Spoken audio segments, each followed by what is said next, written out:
Olá, nosso programa de hoje é com o prefeito de Camboriú, Dr. Elcio Rogério Kuhn. Ele vai falar para nós sobre, dar uma explanação como o município está reagindo à pandemia, como que as pessoas estão aceitando também o isolamento. Primeiro, boa tarde, prefeito. Obrigado por nos atender. Boa tarde Macedo, boa tarde a todos os telespectadores da Litoral News. Prefeito, vamos começar falando da cidade primeiro. Como que está a cidade reagindo em um contexto geral agora, economicamente? Na parte da economia, paralelamente à crise de saúde pública, também sofremos bastante, juntamente com a crise social. Desde o primeiro caso, em 22 de março de 2020, ao caso número 1000, que foi agora há 3 dias atrás. Hoje estamos no dia 13 de julho, 14 de julho, hoje. Né? Então, de 22 de março a 14 de julho, mais de 1000 pessoas contaminadas, 12 óbitos na cidade e mais de 700 pessoas curadas. É uma preocupação muito grande com o número de pessoas que estão aumentando de forma importante a procura das unidades de saúde e do centro de triagem do Covid. Então, o nosso foco principal na fase inicial era preparar a cidade para um grande aumento de consultas médicas, de equipamentos de proteção individual e de medicamentos. Exato. Então, investimos em camas hospitalares, leitos mais modernos, com controle, monitores multiparamétricos, oxímetros, a reserva de oxigênio, reforma dos quartos, adaptando o nosso Hospital Cirúrgico de Camboriú. Então, a prefeitura está dando uma ajuda diferenciada? Hoje, com o retorno da maioria das atividades, está dentro da normalidade, mas nos primeiros 90 dias, principalmente, houve uma procura muito grande de solicitação de sacolões e de ajuda do município. E nós também tivemos, embora na contramão da crise, um aumento de MEIs, de microempresa, no mundo de registro de microempresa, porque muitas pessoas ficaram desempregadas, começaram a fazer uma MEI para tentar ter uma renda para si ou para a sua família. Formalizaram a atividade. Em relação à crise econômica, que também afeta na sustentabilidade da gestão do município, houve uma normalização com o aumento da vinda de recurso federal para os municípios.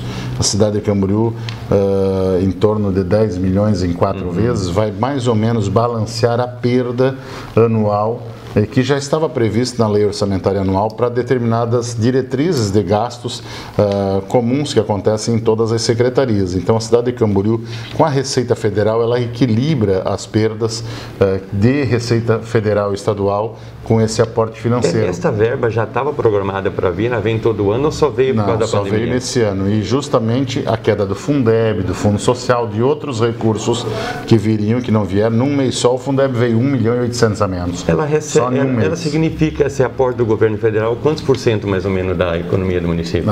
Hoje aqui a cidade do município, ela é a maior parcela vem desse recurso. Nós não temos como Balneário Camboriú a receita própria tão importante o Itajaí. Nós temos ISS, ICMS e receitas como IPTU e TBI, são receitas bem menores e que tiveram uma perda muito maior nesse período. Então, teve um impacto muito maior a receita do município.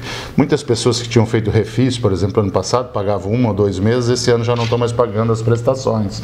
Então, realmente impactou na nossa receita do município, mas com o acréscimo da Receita Federal, a gente quase equilibrou e devemos ter aí uma diminuição de 9% até o final do ano de perda. Um orçamento aí oscilando em 210 milhões, devemos chegar aí em 190 milhões dos 210 previstos no ano 2020. Como que o comércio reagiu àquela... Primeiro tiveram que fechar tudo e depois mais ou menos controlado. Eles estão reagindo bem? Não, O aumento de demissões, a diminuição do poder de compra do consumidor fez com que o comércio também passasse por uma crise, eu acho que jamais vista aqui na nossa região, desde que iniciou essa pandemia. E aí criamos também ferramentas para dar possibilidades de auxílio para que o comércio, como campanhas, Compra em Camboriú, reuniões com o CDL, com as entidades, nós tentamos buscar alternativas, e criamos dentro do comitê de crise, do comitê econômico da cidade de Camboriú e também do grupo de enfrentamento a essa pandemia, com determinadas secretaria, sempre buscando alternativas para que o comércio tenha mais oxigênio, mais fôlego, para que ele vença o quanto antes. É um incentivo do comércio local, né? O retorno, né, das atividades do comércio foi um pouco tardio, e é onde eles já tinham muitas perdas, além de aluguéis, funcionários, todas essas despesas fixas. Sim. Que sem receita tudo virou prejuízo, né? O pior é que o comércio, geralmente todo comerciante trabalha com planejamento, ele já sabe o que vai vir durante o ano, mas de repente cai na cabeça, né? A mesma coisa se fosse uma tempestade. Irrecuperável. Foi uma tragédia. Foi uma tragédia na qual traz uma recessão, né, a médio e longo espaço de tempo. E vai impactar o ano que vem. Impacta já no final do ano, impacta já durante o ano, porque a recuperação é lenta. Vocês tiveram um evento, o maior evento de vocês que tem no ano, que é o Gideões, também foi cancelado. Logicamente, isso deu um impacto na economia muito grande. Exatamente. O Gideões, ele passou a ser transferido para setembro, em virtude do período de final de abril e começo de maio estarmos num aumento do número de infectados. Porém, nesse momento, estamos mais infectados ainda, a nossa comunidade, não só a nível local, regional ou estadual, mas a nível de país. E como é um congresso internacional, as medidas de vigilância sanitária preconizam não permitir eventos que tragam tantas pessoas de outros locais. Por conversa e um bom diálogo com o presidente do Gideões, presidente da Assembleia, né, pastor Zilmar, houve um acordo da suspensão dos Gideões e para que esse evento aconteça, então, normalmente, no dia 27 de abril a 3 de maio de 2021. Esse ano não tem mais? Esse ano, o 39º Congresso dos Gideões Missionários da Última Hora passará a ser cancelado. O que representa o que os Gideões representam em termos de economia, em termos de valores, assim? De forma direta. Do comercial, né? Porque o pessoal a gente sabe, né? De forma direta para a Prefeitura Municipal, há uma arrecadação aí oscilando em média R$600 mil, podendo ir a 700. De forma indireta, há uma circulação aí estimada em mais de R$7 milhões entre comércio, aluguel de casas, giro financeiro em hotéis, restaurantes. Exato. Então é importante para a economia local e regional. Todos os hotéis de Balneário Camboriú recebem, de Itapema recebem. Toda a região, né? O próprio Beto Carreiro passa a ter um plano, né, de lazer e que lota no período de Gideões também. Então hoje já é um evento que faz parte do calendário cultural de Santa Catarina e do Brasil, e é o maior encontro de missões no Brasil, e nós temos a satisfação de viver isso por 38 anos já, e agora no 39º, em virtude dessa triste infecção. Hoje a cidade também está mais preparada para receber os Gideões, que nos primeiros anos era uma dificuldade muito grande, locomoção, né, congestionamento e tudo, né?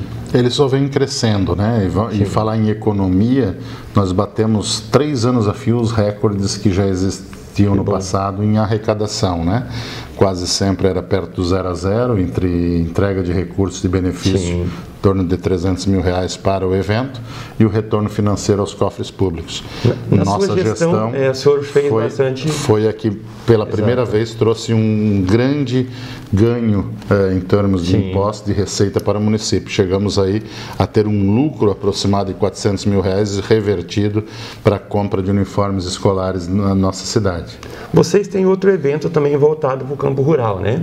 Uma festa rural, que acontece todo ano, não vai acontecer esse ano. Não, nós temos aqui hoje o turismo rural como uma receita nova de matriz econômica, na qual temos divulgado a cidade em feiras e eventos que acontecem para a divulgação da cidade, e não temos mais a festa rural que existia no passado aqui, porque houve uma política pública de contenção de despesas para festividades. Isso aconteceu nas nossas festas natalinas, nas nossas festas de aniversário da cidade e também em eventos próprios. Nós promovemos aqui a Festa Nacional da Melhor Idade, que é a FENAME, que teve a primeira, não aconteceu a segunda esse ano, que que tem como principal objetivo trazer uma matriz econômica, mas principalmente uma referência a nível nacional para a cidade de Camboriú, pois nós temos a marca, somos detentores da marca da Festa Nacional da Melhor Idade e teremos em 2021 a segunda FENAME. Tem uma data, o ano passado aconteceu, que data foi? Final de abril, né? Entre final de março e final de abril, antes dos Gideões, né? Aconteceu a FENAME e nós temos interesse de manter essa festividade e vamos avaliar. Nós temos o aniversário da cidade também, que esse ano também ficou comprometido, que é no começo de abril, mas nós estamos aí confiantes que vamos ter um 2021 aí com o retorno das festividades, das celebrações, mas 2020, né, não podemos deixar de estar à frente da cidade com responsabilidade com relação às medidas a serem adotadas em vigência, das restrições que já existem de distanciamento social, do isolamento social e das medidas que vêm ao acordo da diminuição do número de casos. Tá, hoje Camboriú está com 136 anos, 80 mil habitantes, então de 80, 82, é isso? Exatamente, 82 mil, acreditamos que estamos indo agora para a casa de 100 mil, acho que o próximo censo já estará dentro da casa de 100 mil habitantes, um marco nessa história mais que centenária, de uma história de açorianos vindo ao Brasil e morando aqui mais próximo da comunidade de Bom Sucesso, ali na Barra, se deslocando aqui para a Vila dos Garcia. Existe a questão de moradia também, a gente vê, não sei se o senhor tem essa noção, muitas pessoas que trabalham em Balneário Camboriú estão investindo em imóveis aqui, que não tem como às vezes morar lá por causa do metro quadrado é muito caro, eles estão vindo para cá.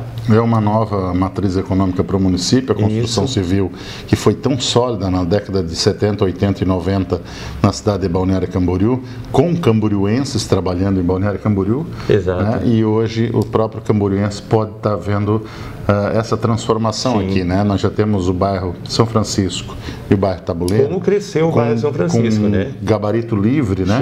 Edifícios aí de mais de 40 andares já sendo construídos em Camboriú e há interesse muito grande na construção civil, em construções verticais e com certeza, tanto São Francisco como o Tabuleiro, teremos aí centenas de edifícios sendo construídos agora em curto espaço de tempo.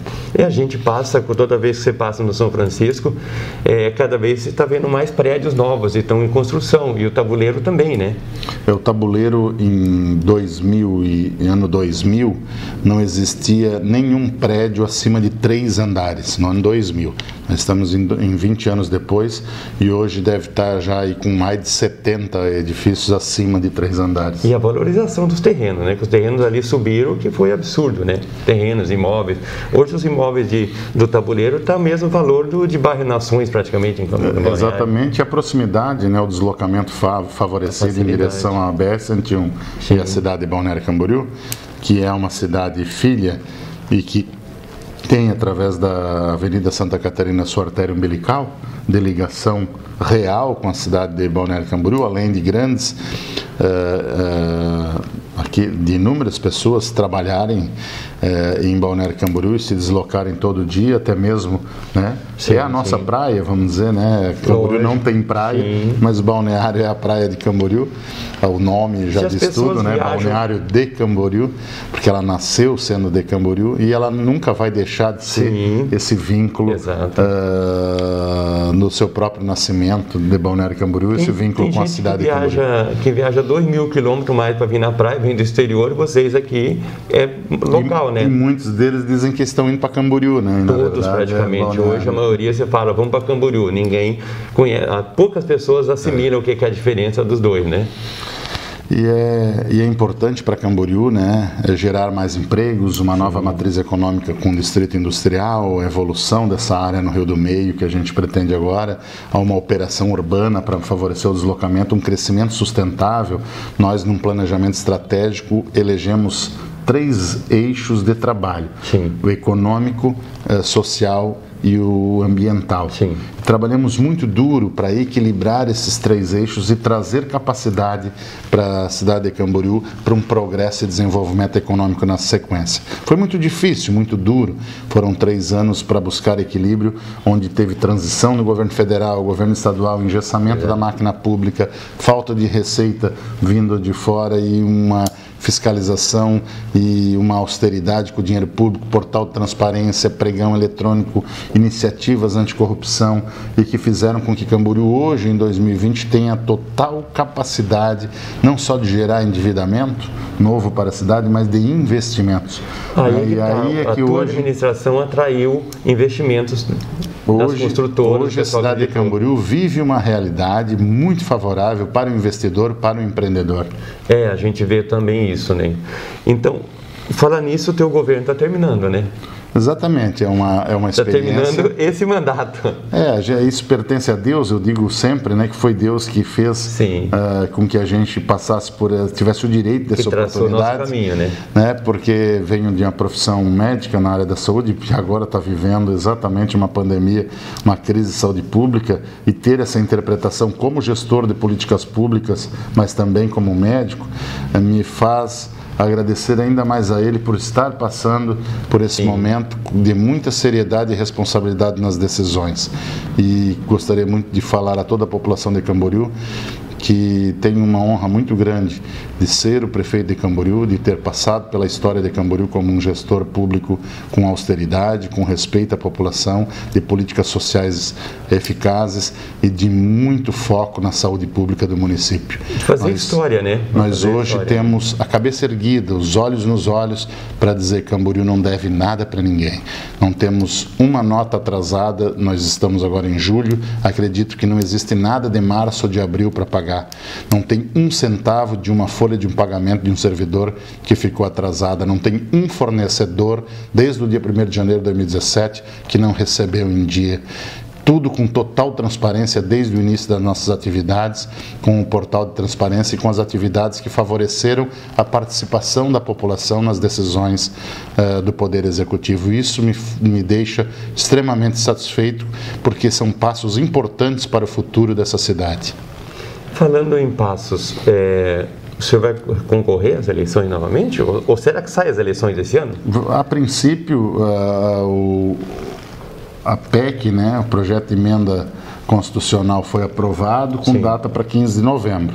E existe uma emenda nessa PEC que obriga as cidades que estiverem vivendo a pandemia sem condições eleitorais até dia 26 ou 27 de dezembro. Tenham que fazer, no mínimo, as eleições.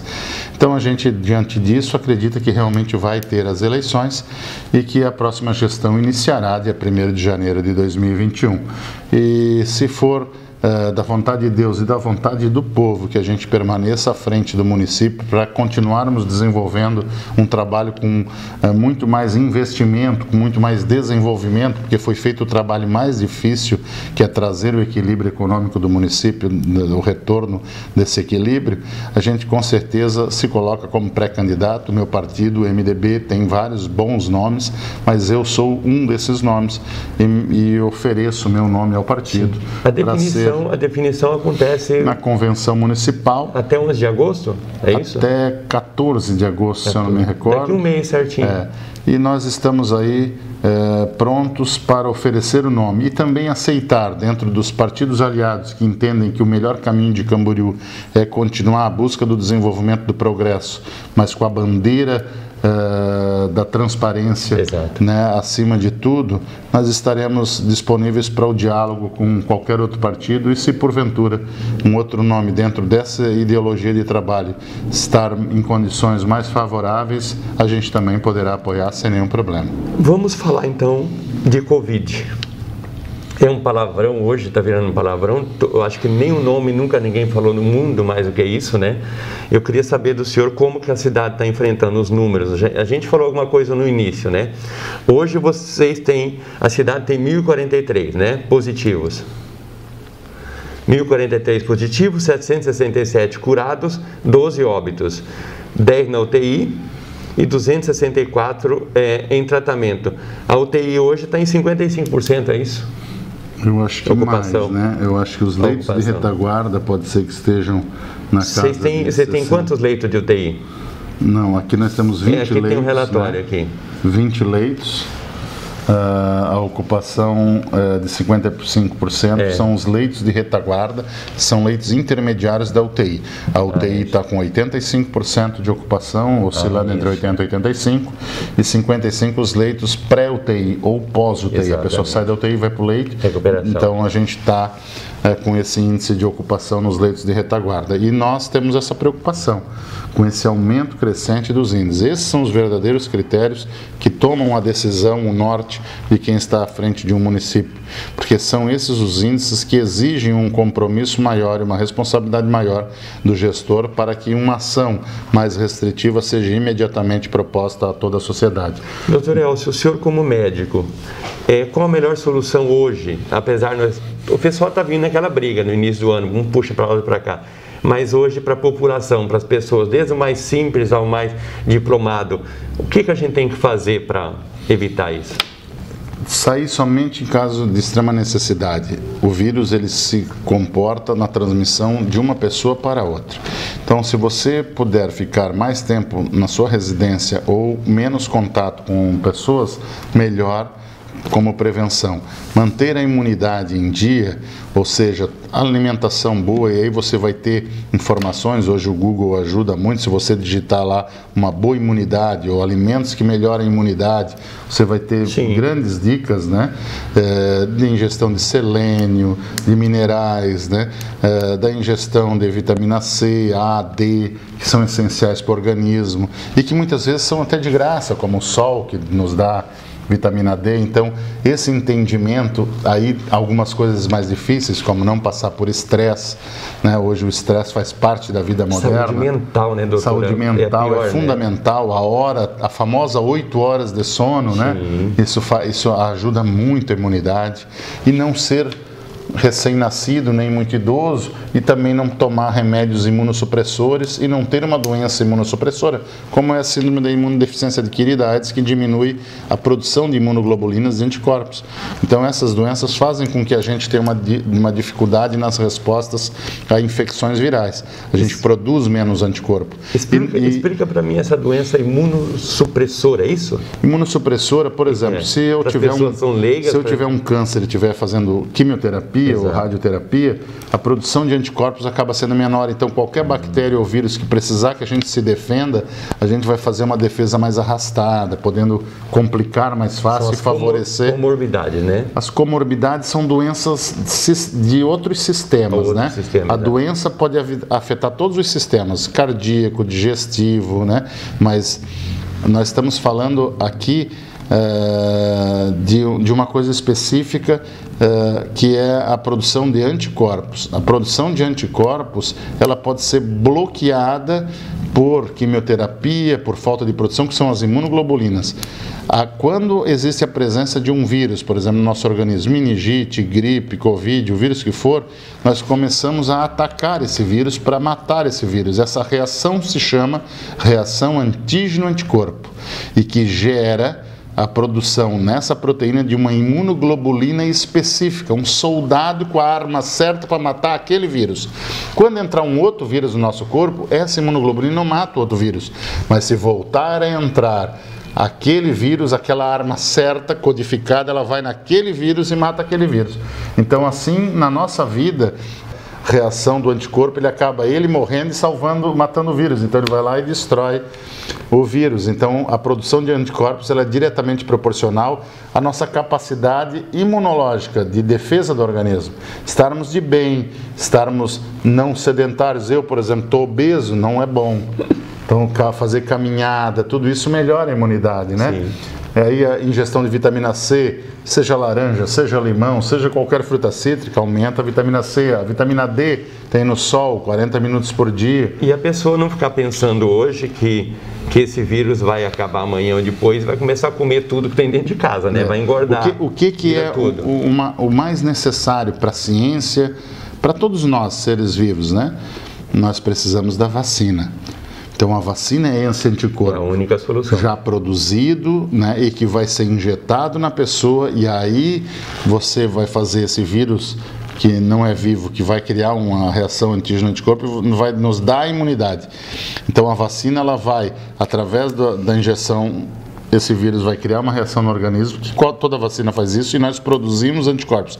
Quando nós fomos apresentados ao vírus, o nosso corpo já está forte, cheio de anticorpo para matar os vírus que tentarem destruir as nossas células. Então, a vacina seria um fortalecimento dos nossos anticorpos que já nós temos. A produção dos nossos anticorpos. Ela vai nos dar a arma certa para matar o vírus. Exato. Nada é mais importante hoje no mundo do que a descoberta da vacina contra o Covid-19. Nós tivemos a gripe tipo A, H1N1, né? Exatamente. Que no início parecia que ia ser uma doença pandêmica, que ia morrer muita gente no mundo inteiro, e logo veio a vacina. Hoje, todo ano, a campanha da vacina da gripe A, da H1N1, né? Nós vamos lá, fizemos a vacina e não se vê mais tantas pessoas se contaminando, porque a imensa maioria das pessoas tomam a vacina uma vez por ano da H1N1. Você acha que essa vacina, ela sai esse ano ainda? Eu acredito, porque todos os grandes laboratórios sérios do mundo estão focados para desenvolver por primeiro essa vacina. Então, dizem que a Rússia já vai lançar agora em agosto. A Fiocruz já está testando, né? Que a Fiocruz, que é do Brasil, muitas pessoas não sabem, que é o maior laboratório de cientistas do Brasil, né? A Fiocruz, Fundação Oswaldo Cruz, né? Exatamente. E faz um bem para a ciência. Sim. E eles estão testando já as vacinas, né? Então, sem a vacina, hoje, não acaba o coronavírus mais. Sem a vacina, nós podemos diminuir, porque todo vírus ele é temporal. Ele é sazonal, ele fica por um período. No verão, as crianças têm diarreia, vômito, geralmente é o Coxsackie que atua, é um vírus, fica lá novembro, dezembro, janeiro, ou dezembro, janeiro, fevereiro, e desaparece as febres com diarreia e vômito das crianças, né? Porque o vírus também passa mais 9 meses sem ficar aparecendo. Aparece um ou outro caso, mas o pico sempre é 3, 4 meses, o Covid também será assim. Então nós vamos ter um tempo, depois de baixar a nossa curva, para a produção da vacina vir, e no ano que vem nós não termos mais o Covid no nosso convívio. Ele gosta mais de frio, né? Tanto que quando começou o frio aqui no sul, aumentou a nossa escala de... não é que ele gosta mais. O frio, as pessoas que saem mais no frio baixam mais a imunidade, favorece a multiplicação do vírus. E as vasoconstricções, nossa mão fica mais fria, o nosso pé fica mais frio, porque o sangue chega menos na ponta dos dedos, na ponta dos pés. Então esse estreitamento das arteríolas, das artérias, a nível mais periférico, também prejudicam a circulação do nosso organismo. Como ele é um vírus que atua de forma sistêmica, vai para o pulmão, vai para o coração, vai para o rim, né, vai para o fígado, vai para outros órgãos, ele acaba nesse momento de vasoconstrição ferindo ainda muito mais o nosso organismo, lesando muito mais as células. Sim. E aí nós, com imunossupressão, com a multiplicação do vírus e as comorbidades principalmente, vão estar muito mais frágeis para descompensar e levar uma pessoa a uma necessidade de internação. Itajaí, doutor, já recomendou aquela ivermectina. Tem gente dizendo que cura, não cura, né? Ela ajuda a melhorar a imunidade. Ou o senhor não recomenda? Ela não faz parte da imunidade. A ivermectina, ela tem 2 mecanismos de ação que está na sua bula, que um mecanismo de ação diz respeito às paralisação através dos canais de cloro da parede do invertebrado, de um euminto, de um parasita, que faz com que ele morre e você perde ele pelas fezes ou cai do pelo, como um carrapato, um piolho, né? Uma sarna, né? E aí nós temos várias famílias, gêneros, espécies que têm denominações diferentes, mas que acabam sofrendo ação desse antiparasitário de amplo espectro, que é a ivermectina. E outro mecanismo de ação dela, um pouco menor, é um efeito anti-inflamatório. Ela inibe a produção de substâncias que na liberação do macrófago, no processo inflamatório na parede, né? Sim. Você libera determinadas substâncias, né, citocinas, a gente também está falando de prostaglandinas. Essas substâncias, quando são suprimidas ou diminuídas a sua produção, diminui a resposta inflamatória. Então, como ele é um vírus, acaba sempre gerando resposta inflamatória no organismo, então a ivermectina, na fase inicial, ela tem no seu efeito anti-inflamatório uma leve diminuição dos primeiros sinais, que são sinais inflamatórios. A doença tem fases distintas, com pioras na evolução. Sim. Umas pessoas mais, outras menos. Mas dizer que a ivermectina ela é profilática, hoje a ciência considera isso um grande erro. Tá, mas ela... Então... O que eu quero dizer? Se eu tomar, eu não vou pegar, ou eu vou... Não, isso não existe. Isso diminui o risco de uma contaminação, de uma evolução mais rápida, mas para quando você já está contaminado. Então, se nós estamos bem aqui, não adianta a gente tomar. Não, de jeito nenhum. Tem gente já pegando para tomar, né? Não, tomar 3 hoje, 3 daqui 15 dias, isso não existe. Sim.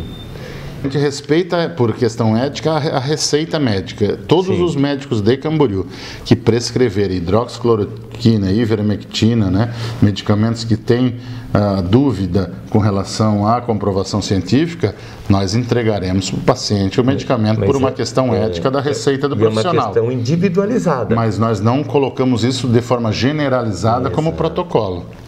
Porque nem sempre uma pessoa usa o mesmo, se receita o mesmo medicamento. Determinadas fases da doença, como dexametasona, na fase inflamatória mais intensa hospitalar, é muito comum o uso da dexametasona nessa fase. Exato. E com outros medicamentos. Um deles que é a própria infusão de oxigênio, né? Quem está entubado está recebendo oxigênio através de ventilação mecânica, que é fundamental para a vida, mas é um oxigênio que vem, né, administrado por um aparelho para dentro do nosso pulmão. Mecânico, né? Tá, então vamos, para a gente finalizar, eu queria que o senhor desse um recado para as pessoas. Como médico, eu creio que o senhor vai falar hoje, felizmente a nossa TV Litoral News, como ela é uma plataforma web, ela vai para o mundo inteiro. E uma palavra de um médico hoje, de tantos médicos políticos que estão aí, apesar de o senhor ser um político, mas o senhor não defende a parte de medicamentos suspeitos ou que está jogado, o que o senhor diria para o teu pessoal? Nós estamos vivendo algo totalmente pioneiro, vamos dizer assim, em termos de crise da nossa geração.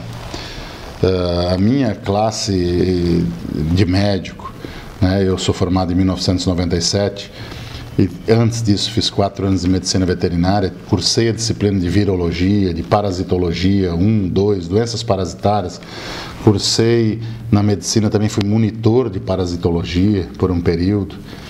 Eu não me recordo nenhuma aula, algum professor nos alertar para o medo de nós médicos passarmos por uma grande pandemia viral. Exatamente. Por mais que se estudasse, se lembrasse todas as grandes pandemias que já existiram no passado, não encontrávamos o respeito ou o medo necessário para vivermos o que estamos vivendo hoje.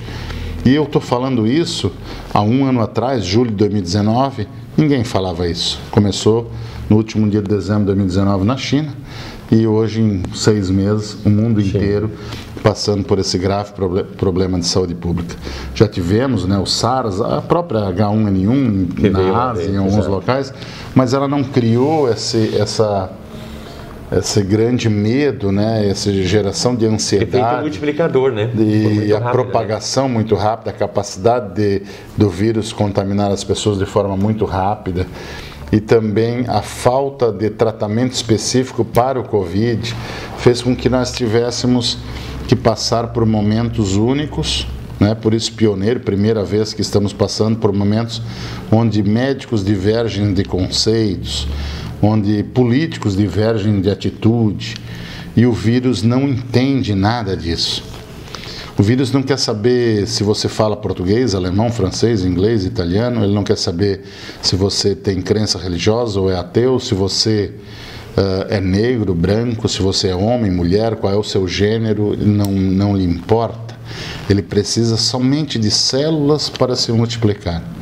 E as pessoas vão transmitindo o vírus de uma pessoa para outra e muitas vezes transmitindo o vírus para quem amamos, como um avô, uma avó, um pai, uma mãe, um irmão, um vizinho, o amor da nossa vida.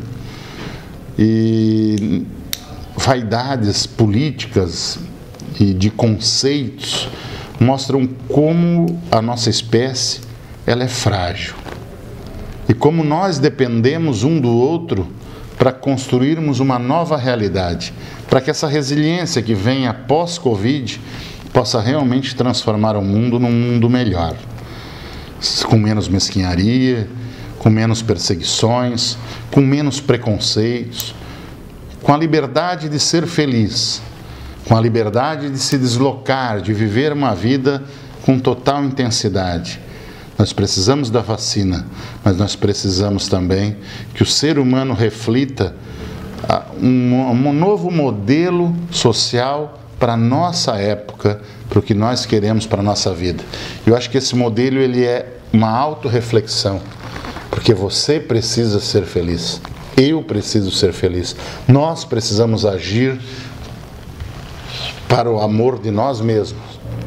E quando a gente chegar nesse conceito de fazer essa reflexão que eu estou fazendo com a minha vida, a gente vai cuidar melhor da vida do próximo. Porque nós percebemos muito desrespeito na falta de conscientização da população. Faz descaso com a própria contaminação do vírus. É um desrespeito muito grande também. Às vezes as pessoas, como o senhor falou, ela vai atender, esse prefeito eu não gosto, governador eu não gosto, esse presidente eu não gosto, mas ela não entende que é isso, é o ser único, é você, é da tua família, né? Eu acho que isso é muito interessante. Obrigado, doutor Elcio Kuhn. Elcio Rogério Kuhn. Elcio Rogério Kuhnen. Em alemão também se fala Kuhn. Kuhnen, alemão. Desejamos todo sucesso para o senhor, sempre que nós estivemos na torcida aqui. Obrigado. Para Camboriú estar bem, para as outras cidades, nós mostramos sempre o lado bom da coisa. Estamos tentando agora mostrar com a TV também, nós sofremos todas as consequências também. Paramos também com a revista impressa, então todos nós participamos, a gente está no mesmo barco, todo mundo, independente da classe social. Exatamente. Quem sofre mais são as pessoas que dependem do SUS, porque ali vai faltar UTI, quem tem plano de saúde falta menos, né? Mas a gente vai tentar sobreviver. Obrigado, doutor Elcio. Segue com a nossa programação normal na TV. Vamos voltar aqui depois, quando o senhor for reeleito ano que vem, novamente, né? Ou fazer um trabalho de divulgação política. A gente gosta, nós gostamos, eu gosto principalmente de pessoas sérias. Se toda a classe social, em todas as profissões tivesse pessoas sérias, o Brasil talvez seria outro. Cada um fazendo a sua parte, né? O Covid nos ensina isso. Tem que ensinar. Só venceremos eles se cada um fazer a sua parte. E tem gente que não entende, né, doutor? Que tem que alguém fazer por ele, nós temos que fazer. Gente, boa tarde. Obrigado, doutor. Eu que agradeço. Um grande abraço a todos. Boa sorte, boa tarde.